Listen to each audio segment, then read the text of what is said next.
Boa, aqui é o Diego e vamos iniciar mais um vídeo para aquele concurseiro e concurseira um tanto quanto desprovido de capital. E no vídeo de hoje vamos tratar de direitos políticos, artigo 14, 15 e 16 da Constituição Federal. Continuando, parágrafo 5º.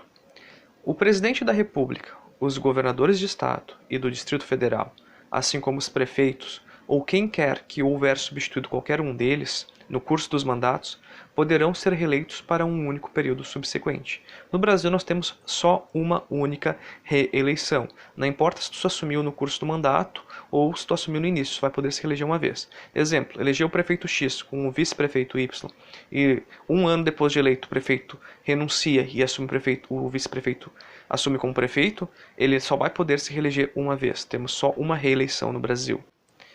Parágrafo 6º. Para concorrerem a outros cargos, o Presidente da República, os governadores de Estado e do Distrito Federal e os prefeitos devem renunciar aos respectivos mandatos até 6 meses antes do pleito. Os chefes do Executivo têm que sempre renunciar 6 meses antes se querem concorrer a outros cargos, pois presume-se que eles poderiam utilizar da máquina pública em seu benefício. Por isso que se querem concorrer a outros cargos, têm que renunciar 6 meses antes. Mas lembrando, se é para concorrer ao mesmo cargo para reeleição, daí não precisa renunciar. Parágrafo 7º. São inelegíveis no território de jurisdição do titular o cônjuge, os parentes consanguíneos ou afins, até o 2º grau por adoção do Presidente da República, do governador de Estado do território, do Distrito Federal, do prefeito ou quem quer que os haja substituído dentro de 6 meses anteriores ao pleito, salvo se já titular de mandato eletivo e candidato à reeleição.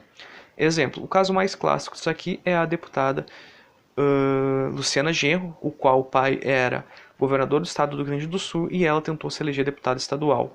Foi muito bem votada, teria condições de entrar, contudo, pelo pai ser governador do estado do Rio Grande do Sul, ela não pôde assumir.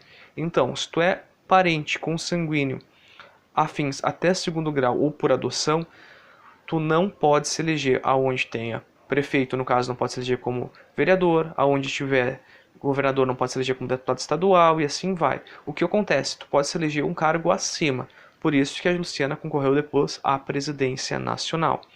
Por exemplo, tu tem um Marquesan, prefeito de Porto Alegre.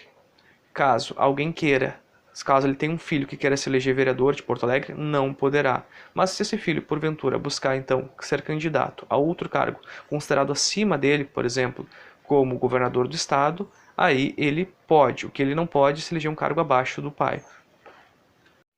Ainda sobre o parágrafo 7º, podemos lembrar que caso o parente já tenha sido eleito ou se eleja na mesma eleição em conjunto na qual está elegendo o seu pai, a sua mãe ou outro parente do 2º grau, daí não tem problema. Por exemplo, um pai, Pedro, que tem um filho, Daniel, e o pai se candidata a presidente da República e o filho naquela mesma eleição se candidata a senador e os dois se elegem, não vai ter problema em assumir porque os dois estão sendo eleitos naquele mesmo mandato. E o filho poderá sim a reeleição, assim que o pai também poderá ir à reeleição como presidente. O que não pode é o pai virar presidente e o filho tentar se eleger deputado federal na próxima eleição. Isso é barrado, pois entende-se que o pai então estaria auxiliando o filho, uma vez que ele teria o poder máximo no país. Parágrafo 8º. O militar alistável é elegível atendida às seguintes condições. Se ele contar com menos de 10 anos de serviço, deverá afastar-se das atividades, sendo eleito ou não. Agora, se ele contar com mais de 10 anos de serviço, será agregado pela autoridade superior e, se eleito, passará automaticamente no ato da diplomação para inatividade. Ou seja, se o militar tem menos de 10 anos de serviço, ele literalmente perde o cargo, eleito ou não. Se ele contar com mais de 10 anos de serviço, caso eleito, ele vai passar para inatividade, será aposentado praticamente. Parágrafo 10º. O mandato eletivo poderá ser impugnado ante a Justiça Eleitoral no prazo de 15 dias, contados da diplomação, instruída a ação com provas de abuso do poder econômico, corrupção ou fraude. Já o parágrafo 11 nos traz a ação de impugnação de mandato que tramitará em segredo de justiça, respondendo ao autor na forma da lei, se temerária ou de manifestar-se má-fé.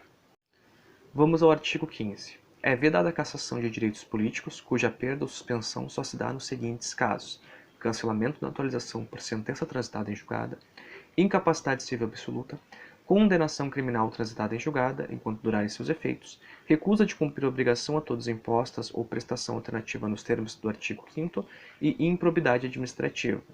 Então, no Brasil nós não temos cassação de direito político, não existe cassação de direito político. O que nós temos é perda ou suspensão, que são nesse seguinte caso: cancelamento da atualização por sentença transitada em julgado. Isso é uma perda, tu vai perder. Lembra um atualizado que perdeu? Aí tu perde. Incapacidade civil absoluta. Tu vai ter suspensa enquanto durar essa incapacidade civil. Condenação criminal transitada em julgado. Enquanto durarem seus efeitos, tu vai ter suspensa teus direitos. Recusa de cumprir obrigação a todos imposta ou prestação alternativa. Tu vai ter suspenso teus direitos e improbidade administrativa, tu vai ter suspenso durante o período que perdurar. Lembrando, não temos cassação de direitos políticos, nós temos só perda ou suspensão nestes casos. Artigo 16. A lei que alterar o processo eleitoral entrará em vigor na data da sua publicação, não se aplicando a eleição que ocorra até um ano da data de vigência. Ou seja, no momento que tu alterou a legislação eleitoral, ela entra em vigor naquela data. Mas a eleição que ocorrer até um ano, a partir daquela data, ela não se aplica. Tem que esperar mais de um ano. Só vai se aplicar na outra eleição. Que foi o caso, por exemplo, do fim da coligação nas proporcionais. Ela não valeu para a eleição passada, que elegeu deputados, presidentes, mas vai valer para essa eleição, porque ela só aplica para a eleição que ocorre até um ano da data da publicação, ela não se aplica, tem que se passar um ano daquela data da publicação. Então vamos a uma questão. Ano 2014, banca IBFC, TRE Amazonas. Com relação aos direitos políticos, previsto no artigo 15 da Constituição Federal, assinale a alternativa correta. Letra A. A perda dos direitos políticos se dará no caso de incapacidade civil absoluta? Não, não é uma perda. Ali ocorre uma suspensão. Errado. Letra B. A suspensão dos direitos políticos poderá se dar no caso de incapacidade enquanto durar? Excelente. Se suspende enquanto durar a incapacidade. Resposta letra B. Vamos ver por que a C está errada. São cassados os direitos políticos nos casos de condenação criminal? Não, não existe cassação. Não existe cassação de direitos políticos. Em caso de condenação criminal enquanto durarem seus efeitos, nós temos a suspensão. Por isso que está errada a letra C. E letra D, são cassados os direitos políticos nos casos de improbidade administrativa? Não existe cassação, existe suspensão de direitos políticos em caso de improbidade administrativa. Pessoal, espero que tenham gostado do vídeo. Aproveite para se inscrever no canal, curtir e deixar seu comentário. Até a próxima.